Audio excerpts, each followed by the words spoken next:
فرمائیے۔ تو غزوہ احد کے حوالے سے دیکھا جائے تو بدر میں جو کفار مکہ کو ایک عبرتناک شکست ہوئی تھی،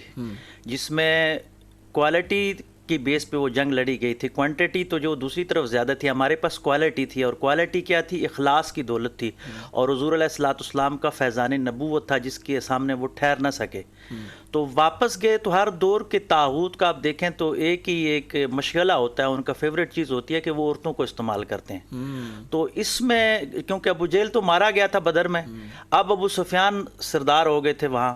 تو انہوں نے اور ان کی بیوی جو تھی ہندا، انہوں نے خواتین کو یوز کیا۔ خواتین پورا سال گھروں میں محافل منعقد کرتی رہی جس میں رجزیہ اشعار پڑھے جاتے، جو میں نے عرض اور کیا آغاز میں، نوجوانوں کو تیار کیا جاتا، تانے دیے جاتے، تشنیع دی جاتی کہ تمہارا فلاں کا باپ مارا گیا، فلاں مارا گیا، مطلب ایک شدت پسندی کی فضا پیدا کی گئی، آپ یوں سمجھے۔ اور دوسری طرف اسلام کا یہ حسن دیکھیں، ہماری ابتدا سے یہ بات ظاہر ہوتی ہے کہ اسلام ہمیشہ ابتدا نہیں کرتا، بلکہ طاغوت اگر سامنے آ جائے تو پھر مقابلے کے لیے میدان عمل میں آ جاتے ہیں۔ تو اس میں وہ 3000 تھے اور مسلمان 700، 1000 تھے، اور عبداللہ بن ابی بدر کی طرح ہی عین موقع پہ وہ 300 کے ساتھ الگ ہو گیا۔ اس نے کہا جی کہ آپ باہر جا کے لڑ رہے ہیں، اگر مدینہ کے اندر ہوتا میری بات مانی نہیں گی تو لہٰذا میں نکلتا ہوں۔ لیکن حضور علیہ الصلوۃ والسلام، جس طرح ڈاکٹر صاحب نے کہا کہ وہ ذرا پہن کے آ گئے تھے، اور حضور علیہ الصلوۃ والسلام نے فرمایا کہ اب یہ فیصلہ ہو